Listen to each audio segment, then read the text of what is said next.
Welcome to NCN news. నా పేరు కళ్యాణి. బులెటిన్లో ముందుగా హెడ్లైన్స్. పోస్టల్ బ్యాలెట్ పొందడానికి ఫారం 12D ద్వారా దరఖాస్తు చేసుకోవాలి. కలెక్టర్ మాధవీలత. పోస్టల్ బ్యాలెట్ను ఎన్నికల సమయంలో అత్యవసర విధుల్లో బాధ్యతలు నిర్వహించేవారు మాత్రమే దరఖాస్తు చేసుకోవాలని, ఆ మేరకు సంబంధిత ఫార్మెట్లో వివరాలు 2 రోజుల్లో అందజేయాలని కలెక్టర్, జిల్లా ఎన్నికల అధికారి డాక్టర్ కె మాధవీలత ఆదేశించారు.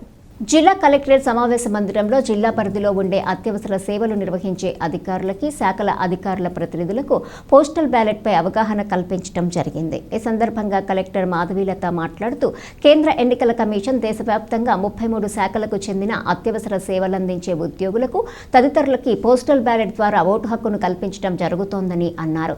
ఓటు హక్కు కలిగిన ప్రతి ఒక్కరూ ఖచ్చితంగా ఓటు వేయాలన్నదే ఎన్నికల సంఘం యొక్క సంకల్పమని తెలిపారు.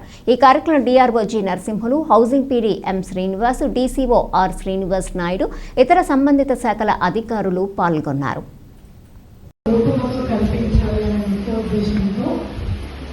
ఎసెన్షియల్ సర్వీసెస్ ఎవరైతే ఉంటారో వారికి కూడా వారి ఓటు వినియోగించుకోవడానికి ఒక అవకాశం ఇవ్వాలనే ఉద్దేశంతో మనకి పోస్టల్ బ్యాలెట్ అనేది వాళ్ళకు కూడా ఇస్తారు.